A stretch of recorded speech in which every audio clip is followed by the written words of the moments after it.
Dimuliakan yang dikasihi Tuan Imam Tuan Bilal yang memimpin mengendalikan solat jemaah fardu subuh kita pada pagi ini.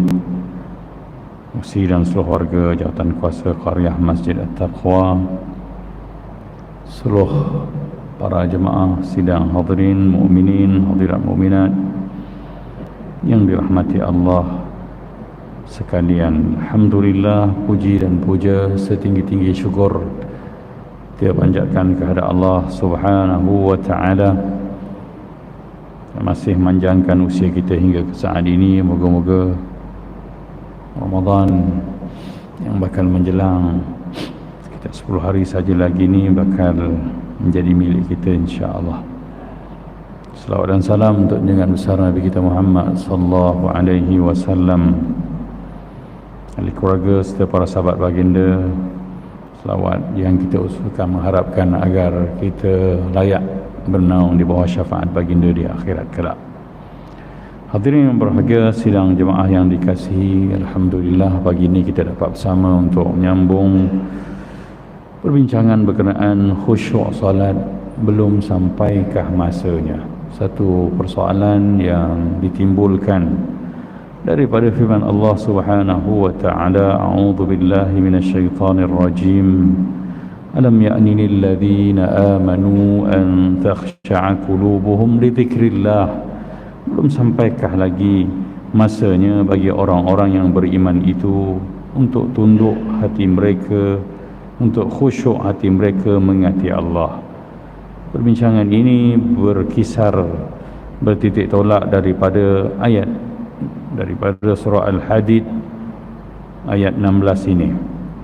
Jadi pada beberapa pertemuan yang lalu kita telah membincangkan beberapa tafakur yang mengajak kita berfikir, bertadabbur tentang hakikat solat kita yang selama ini telah pun kita bangunkan.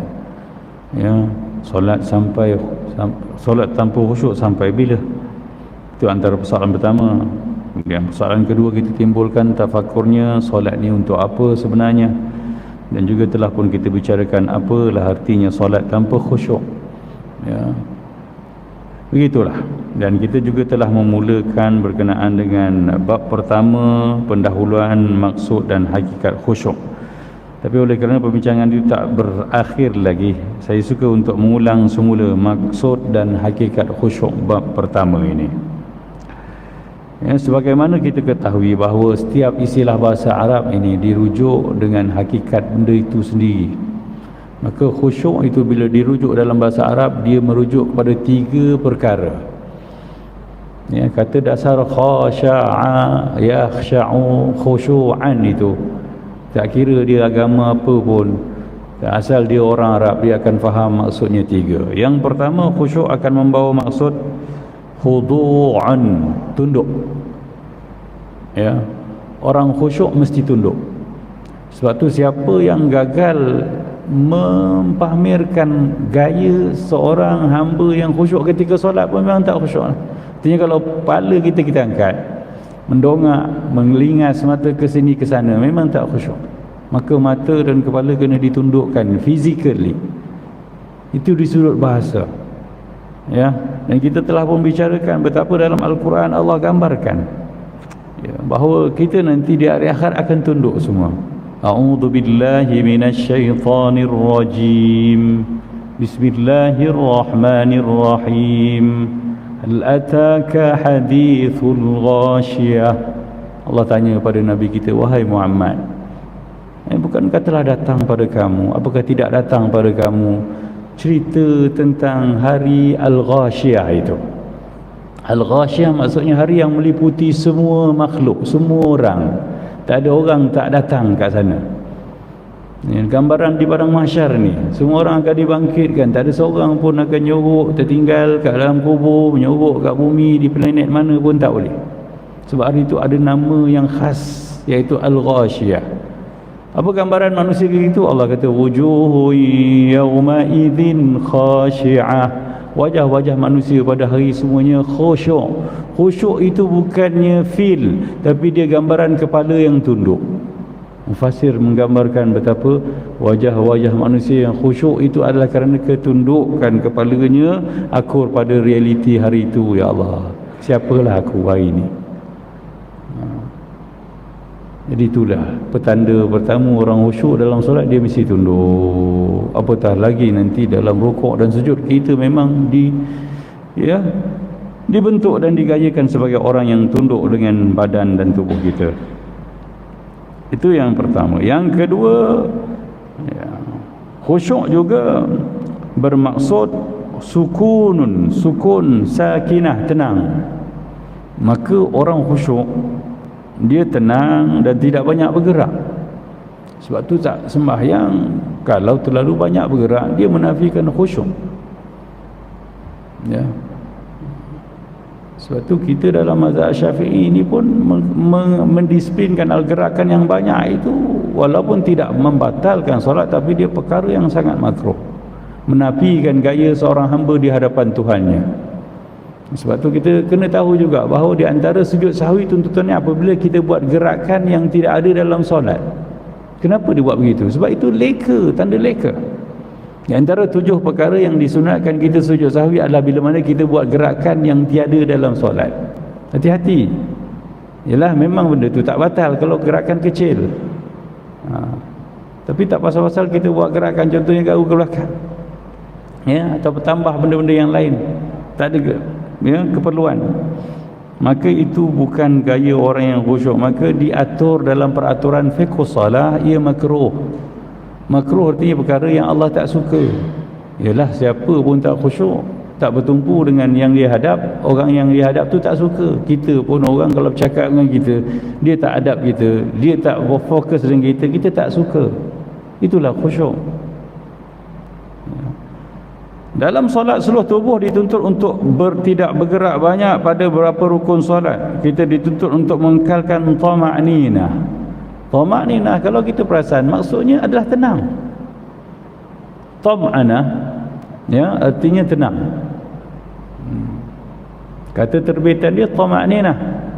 Isim kata pelakunya, isim fa'ilnya adalah mutmainnah. Sakinah dengan mutmainnah adik-beradik, bukan orang lah di sudut nama bahasanya, ya. Cuma sakinah ni lebih pada fizikal, pada gambaran bahasa lah. Sukun, dia diam. Baris mati itu kan sukun, sakinah.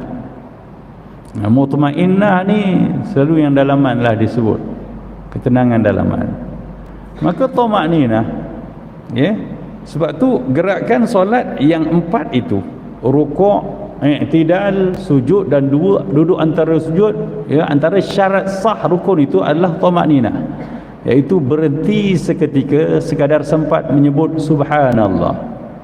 Dia sebenarnya walaupun itu syarat sah solat, tapi sebenarnya dia berkait dengan maksud khusyuk. Dan seorang yang solat mesti kena khusyuk. Tuan-tuan tengok ni, dalam badan manusia ni semuanya air 80%. Tumpah pula. Tak kuat. Ya, sebab itu untuk air ni dia tenang dalam satu tempoh, dia perlukan masa. Ya, kita rukuk, zoom, dia goyang. Tengok. Ada benda bergoyang dalam tu. Maka dia perlukan 3 second at least untuk kita menggayakan watak orang tenang. Maka sebab gerakan yang terlalu laju, tak ada ketenangan, maka itu menafikan khusyuk. Sebab khusyuk juga maksudnya diam dan tenang, tidak banyak bergerak, tidak bergoyang. Apatah lagi kalau tuan-tuan sembahyang bergoyang, ya, itu bukan saja tak tenang, bukan tak khusyuk, batal terus kalau dengan anggota yang besar. Sebab menafikan gaya seorang hamba. Khusyuk ni kita sedar diri betapa kita berhadapan dengan Allah. Ini memang buruklah kelaku orang tak sedar diri kan. Seorang yang bila tak sedar berhadapan dengan orang yang sepatut dia hadap, maka dia akan buat benda yang pelik-pelik. Kita tak sedar yang kat depan ni bakal pak mertua. Kita buat mamai, cuba kita sedar, ya, bakal pak mertua kita dulu-dululah, jangan buat hal yang sekarang pula cari pak mertua lagi, kan. Kita dulu macam mana, ya, laki jantan pun duk bersimpuh jadinya. Bamboi sopannya anak terguna ni, sebab bakal pak mertua. Tapi cuba tak sedar, pak mertua tu kat belakang, apa kan jadi? Dengan ngutuk, dengan semua bahasa keluar lah. Sebab tu bahaya. Dan sangat bahaya bila mana seorang hamba dia tak sedar diri, dia berhadap dengan Tuhan dia. Sebab tu orang yang sedar, dia akan tenang. Kalau dia tak tenang pun dia akan menggayakan watak orang tenang. Itulah dia khusyuk yang kedua. Ya. Yang ketiga, khusyuk juga bermaksud tadhallul, menghina diri. Allahu akbar. Ya, ini yang kadang-kadang bila hilang khusyuk di sudut bahasa, bukan di sudut istilah syarak atau istilah agama kita. Orang yang khusyuk dia mesti ada dalam jiwa dia. Yang ni bentuk dalaman rohani kita. Dia membawa rasa menghina diri. Dia tak boleh rasa selamba atau tak sedar diri. Kita takkanlah sampai membesarkan diri dalam solat, tapi yang banyaknya tak sedar diri. Itu yang paling bahaya. Tak ada bawaan rasa menghina diri bersama ucapan Allahu Akbar.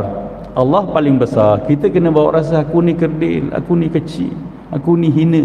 Baru jadi khusyuk tu. Ya. Solat dimulakan dengan lafaz Allahu Akbar. Allah paling besar.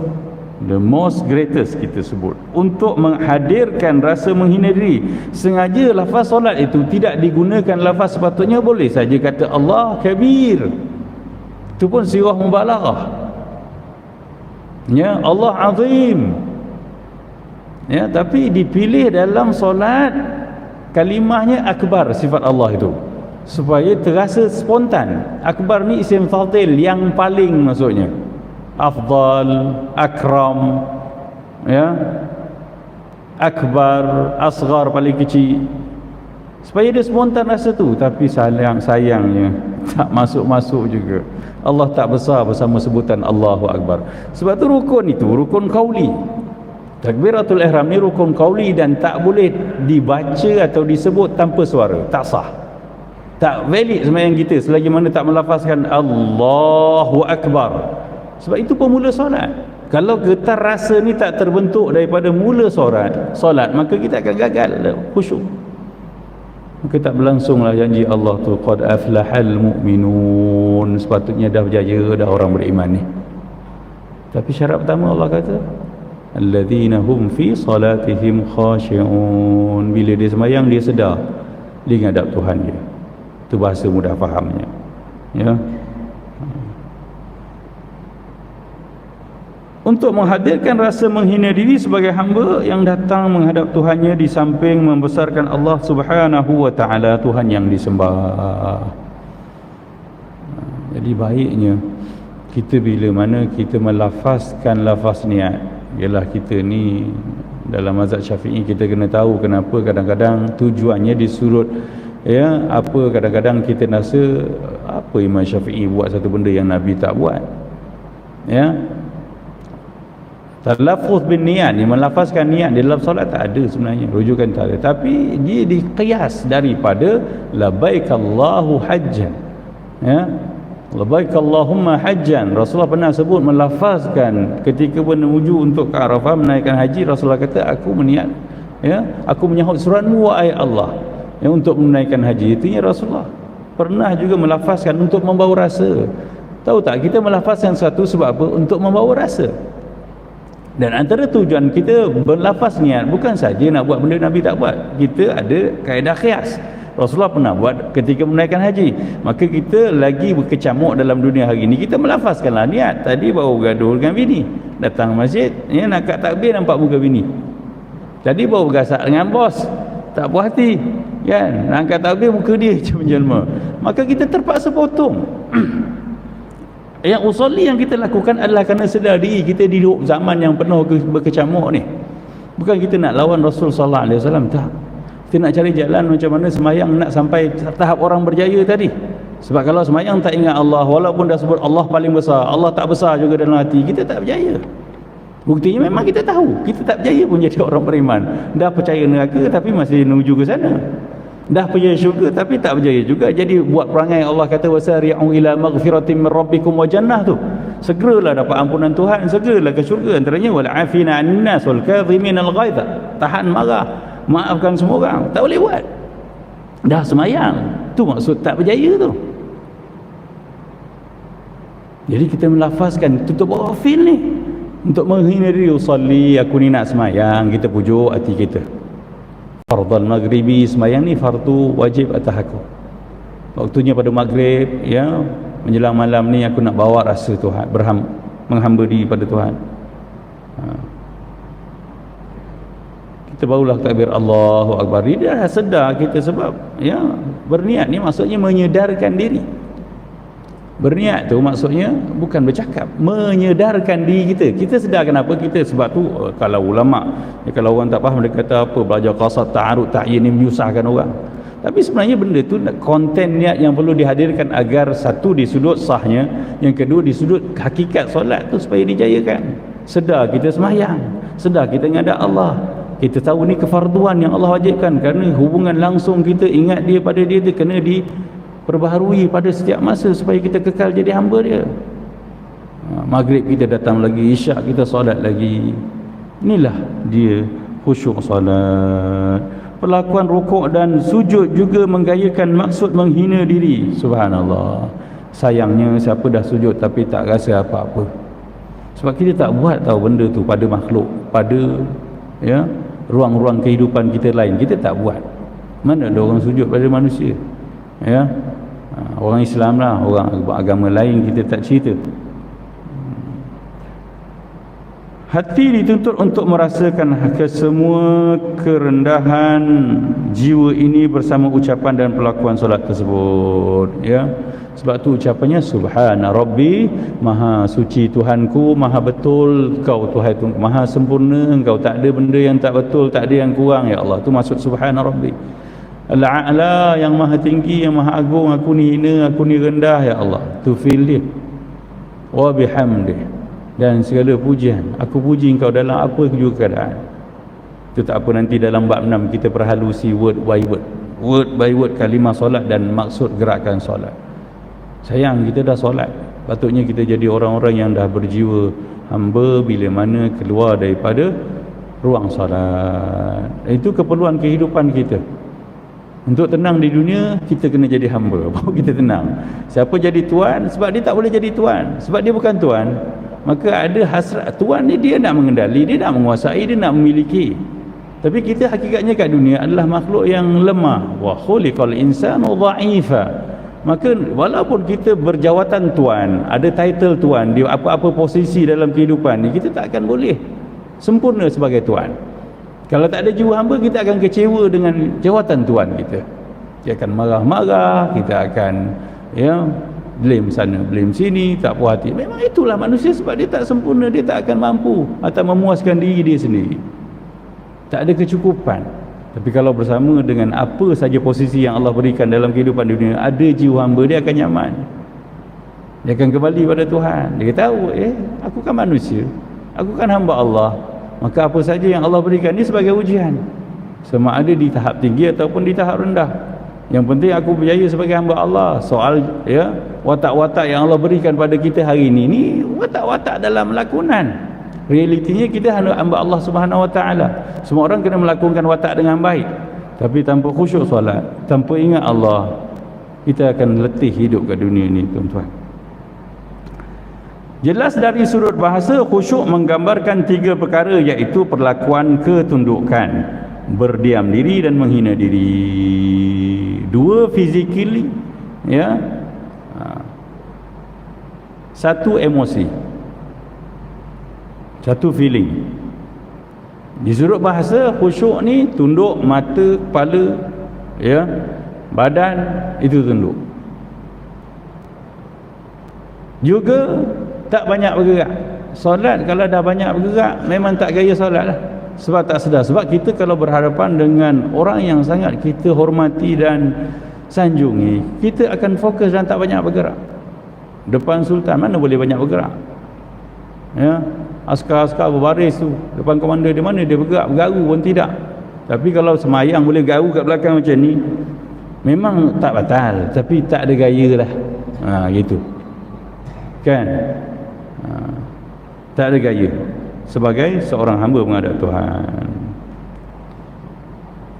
Dan satu lagi, menghina diri. Yang ni feeling kita, jiwa kita begitu. Ia dibawa bersama rasa diri hamba yang kerdil, serba kekurangan dan siasa berdosa. Itu pun hakikatnya, hasilnya mata nanti.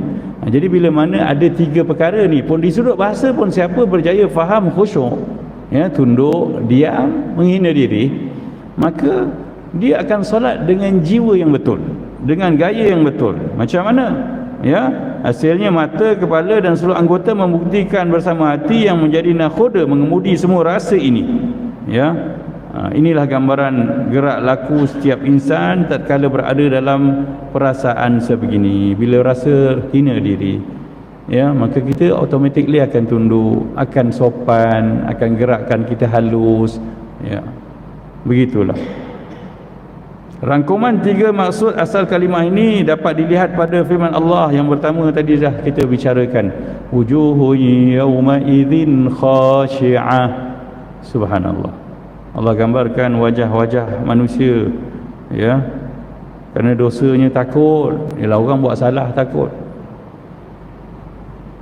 Kita kena dipanggil, ya, pejabat, guru besar, pengetua ke kerana kesalahan kat sekolah tu, macam mana muka kita? Budak sekarang tak boleh kira lah. Budak sekarang dia tengok cikgu dia jaga mata kat cikgu dia. Kita lah dulu, sebab feel kita tu belum rosak lagi. Hormat dan ta'zim kita pada guru, pada pengetua tu besar. Kalau kena panggil tu memang tunduk gitulah. Itu gambarannya. Sebab apa? Sebab tahu kita bersalah. Maka tolonglah gayakan. Memang kita banyak buat dosa kan sebelum solat. Dalam solat kan kita janji, inna salati wa nusuki wa mahyaya wa mati lillahi rabbil alamin. Sesungguhnya hidup aku, ya, semuanya sembahyang aku, ibadah-ibadah aku, hidup aku, mati aku untukmu ya Allah, Tuhan pentadbir sekalian alam. Betul ke tu? Lepas sembahyang betul untuk Tuhan semuanya. Nanti sembahyang zuhur kita sebut lagi, asar kita sebut lagi. Ya. Ketika membincangkan doa iftitah ni, ada ulama yang tak nak baca doa iftitah ni. Sebab takut. Sebab apa takut? Sebab faham, sebab khusyuk ketika solat. Tapi dibahaskan balik, ya, tak boleh kita takut sampai tak baca. Sebab kalau kita bebas, tak ada ikatan, tak ada kerahan, tak ada paksaan, tak ada disiplin, nanti kita makin longgar. Maka pujuk, dan Tuhan kita sangat pengampun. Setiap kali kita datang dengan dosa yang kita ulang pun dia akan ampunkan, asal saja kita tak mensyirikkan Allah. Asal kita saja masih mengatakan la ya fa innahu la yaghfiru dzunuba illa anta. Satu ucapannya sangat Allah gembira. Dan Rasulullah pun tertawa sebab Allah pun gembira dengan ayat tu. Sesungguhnya tidak ada yang dapat mengampunkan dosa ini melainkan Engkau ya Allah. Hamba aku tahu bahawa dia tak ada Tuhan selain aku. Sayyidul istighfar tu kena selalu ulang. Ya. Jadi perasaan tu kena betul. Memang kita selesa berdosa, tapi kalau kita makin khusyuk dalam solat, makin sedar, insya-Allah kita makin memperhalusi solat kita. Ayat kedua, wa khashatil aswatu lirrahman fala tasma'u illa hamsa. Dalam surah Taha juga, ya, Allah gambarkan situasi di padang mahsyar juga, bahawa, ya, suara-suara manusia semua akan jadi khusyuk. Apa maksud khusyuk kat suara ni? Artinya tak banyak, tak hingar-bingar, tak bising, ya. Fala tasma'u illa hamsa, dan kamu tak dengar melainkan bisikan-bisikan. Jadi sebenarnya, ya, ayat ni juga bercerita bagaimana gaya orang yang khusyuk. Ya, begitu juga yang dalam solat. Maka bacaan dalam solat nanti sepatutnya dibaca dengan tartil dan dengan nada sebagai seorang hamba. Ya, kita tak boleh baca solat inna salati wa nusuki wa mahyaya la syarika lahu. Itu bukan gaya seorang hamba bercakap dengan Tuhan. Sepatutnya kita sebut Allahu akbaru kabira walhamdulillahi katsira wa subhanallah. Itu hams, ya, suara merintih, mendesir perlahan begitu. Bayangkan, ya, ucapan tahiyat yang kita baca tu kadang-kadang tak ada gaya seorang hamba. Tahiyat ni salam penghormatan untuk Allah. Seolah dalam majlis menghadap Allah kita persembahkan salam hormat, at-tahiyatul mubarak. Tapi ramai yang baca tahiyatul mubarak, assalamualaikum warahmatullahi wabarakatuh. Ini bacaan apa ni? Ya, sebab apa jadi gitu? Sebab tak sedar, sebab tak khusyuk, tak kena tu. Sepatutnya dibaca dengan tartil, kan? Boleh ke menghadap sultan, menghadap agung kita ampun kepada sebuah Fatihah ayat diampun? Kena umban kat luar sana rasanya. Tapi tak pernah nampak lagi orang kat masjid ni kita campak keluar, kan? Walaupun baca lebih ganas pada itu kadang-kadang. Sepatutnya kena sebut ila at-tahiyyatul mubarakatus salawatut thayyibatu lillah anta ila. Ya. Begitu maksudnya, ya, sebab suara-suara baiknya Allah Subhanahu ada satu feel dalam ayat ni. bercerita tentang ada tafsiran dan saya tak ingat dalam tafsir mana yang saya baca. Ya, ayat ni bercerita manusia-manusia di padang mahsyar semuanya berbisik ketakutan, ya, sampai yang mohon ampun, ya Allah ampunkanlah aku, ya Allah selamatkanlah aku, macam manalah aku nasib aku macam ni. Semua berbisik-bisik perlahan macam tu. Tapi dalam keadaan ni sebab apa? Manusia takut. Ini feel kedua, dia kena rasa takut juga, gemetar, ya.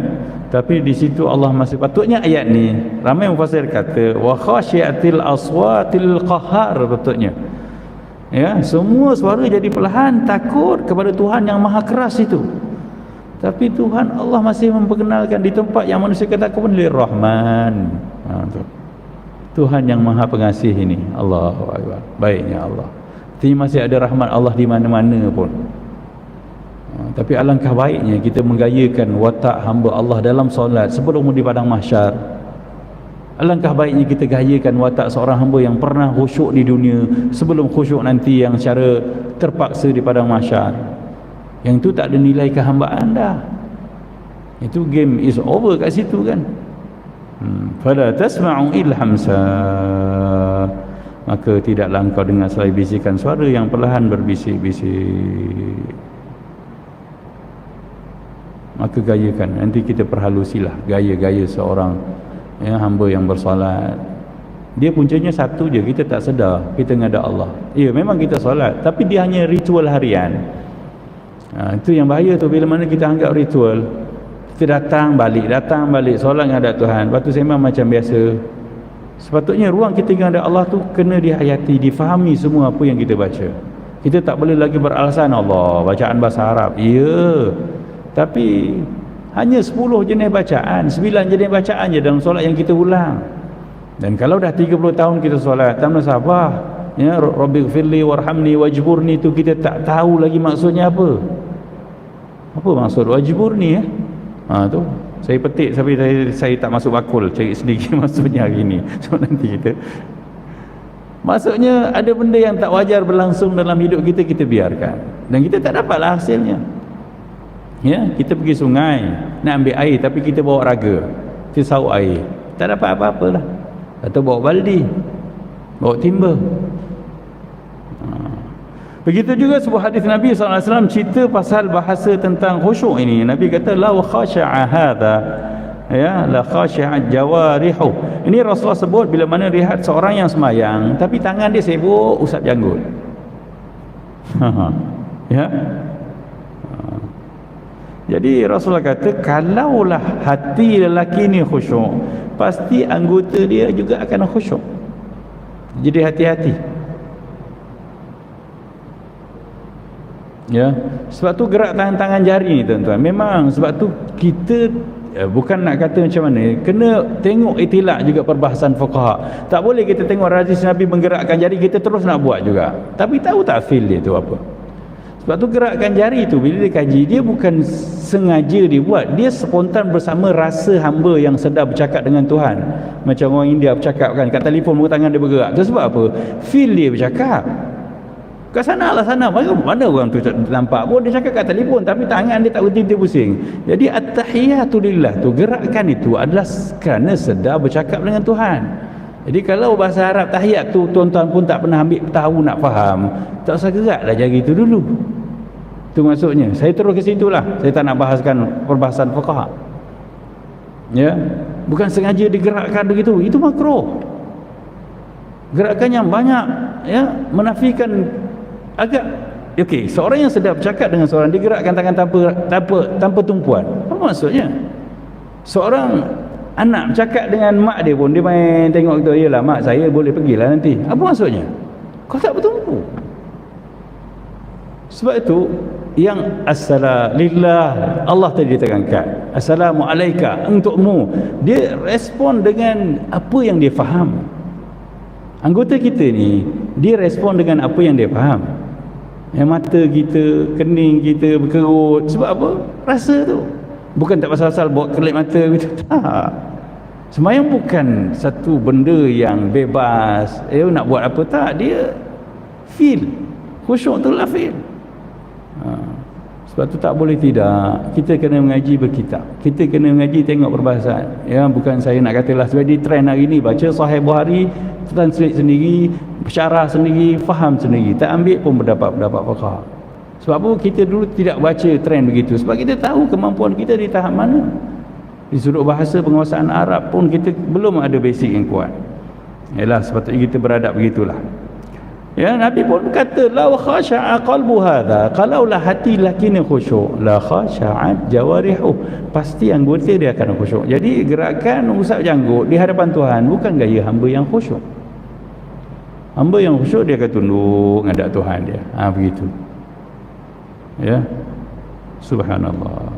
Kita petiklah hari ini, kita sambung lagi perbincangan berkenaan khusyuk dalam istilah syarak.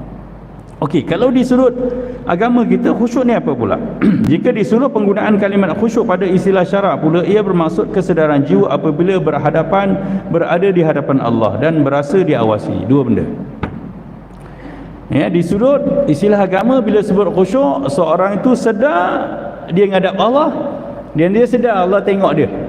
Tu. Khusyuk ni senang je nak faham. Kita sedar kita sekarang menghadap kiblat ni menghadap Allah SWT. Ya. Dan kita sedar Allah sedang perhatikan kita. Cukup. Ya, dua ayat ini dah cukup membawa rasa yang sangat kuat. Siapa yang sedar dia diawasi, apa yang akan jadi pada diri dia. Ya, siapa yang duduk dalam satu bilik yang dia sedar ada CCTV yang banyak ataupun 4 sudut tu ada, macam mana gerak dia? Disiplin. Nak bersih pun action jaga. Tapi tak sedar diri macam mana? Bantai lepas je lah. Sebab tu dalam solat, antara adab kita bila nak menguap, apa kita buat? Nabi kata kena tahan semampu kita. Dan kemudian kalau dah tak tahan sangat, tutuplah dengan mulut, dengan tangan. Tapi kalau dah nganga luar-luar sampai bunyi tu apa dia? Depan manusia pun kita tak buat gitu. Nak cerita ni, benda-benda basic ini kadang kita tak sedar. Memang kita dah solat lama, tapi perasaan tak seburuknya solat orang tak khusyuk. Bila tak sedar diri, Allahu Akbar. Antara orang tak sedar diri diawasi, apa akan jadi? Bila mana dalam saf yang sempit, kalau orang tu sedar Allah nak tengok dia, apa dia buat? Dia akan mengalah, tuan-tuan. Tapi kita hari ini bila sempit, kita yang nak besarkan badan, nak selesa, akhirnya ternafilah maksud hikmah solat jemaah. Apa dia maksud hikmah solat jemaah? Kena tahu tujuan disyariatkan solat jemaah apa? Tujuannya untuk memupuk keharmonian dan kesatuan jiwa di antara penduduk sebuah karya.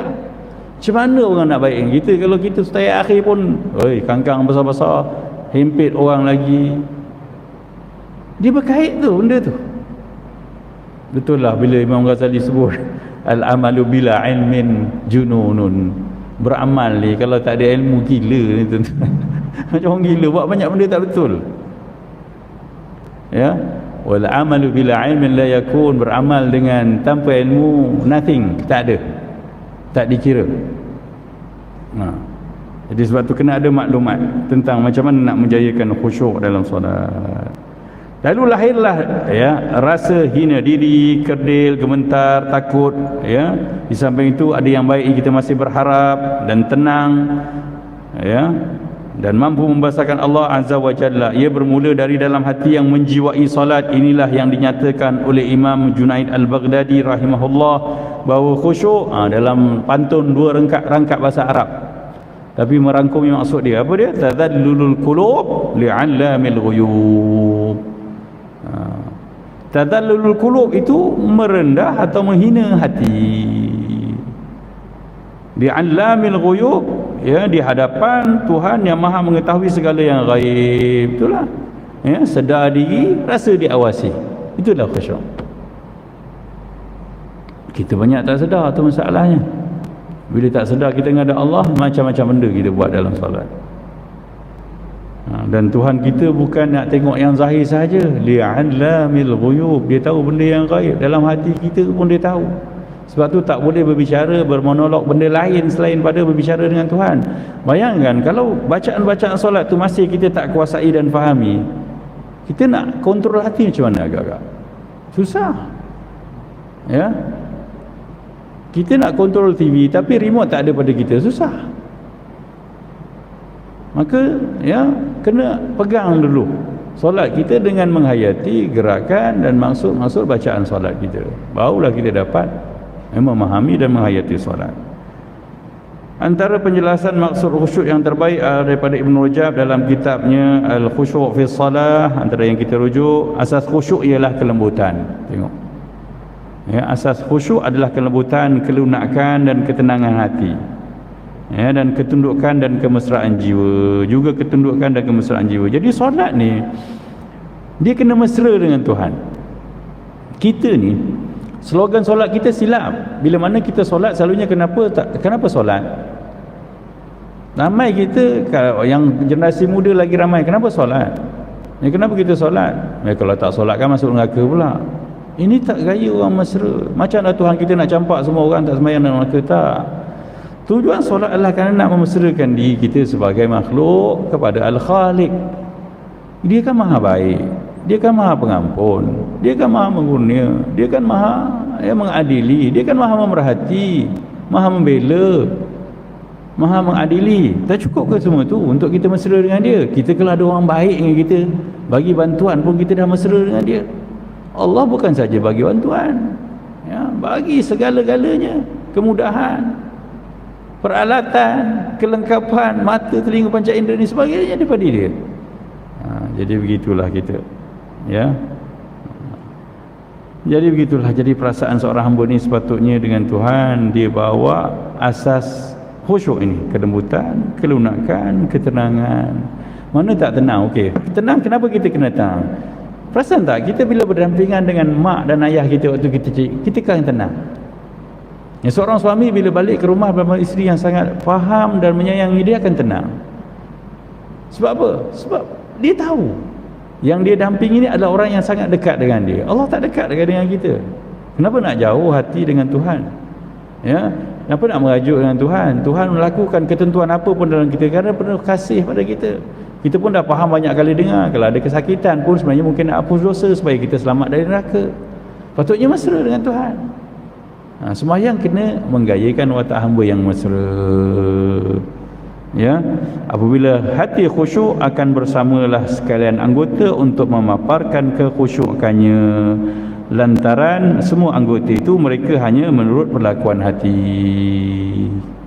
Jadi asasnya memang hati kena dibawa untuk sedar ya menghadap Allah dan sedar diawasi. Kita berhenti di sini ya. Kuliah ni dia tak boleh lebih sejam. Kalau lebih sejam dah tak rasa apa nanti ya. Kebas je kaki. Saya pun memang tak akan berkuliah lama dekat mana-mana pun. Yang penting pada saya ada benda yang kita dapat. InsyaAllah pada perenggan ya, asas khusyuk ialah kelembutan tu kita berhenti. Kita petik di sana nanti insyaAllah. Aqulu qawli hadha wa astaghfirullahal azim li wa lakum wa lisairil muslimin innahu huwal ghafurur rahim. Bismillahirrahmanirrahim. Alhamdulillahirabbil alamin wassalatu wassalamu ala asyrafil anbiya'i wal mursalin sayyidina Muhammadin wa ala alihi wa sahbihi ajma'in. Allahumma 'allimna ma yanfa'una wa anfa'na bima 'allamtana. Rabbana zidna 'ilman warzuqna fahman walhamdulillahirabbil alamin. Maaf. Assalamualaikum warahmatullahi wabarakatuh.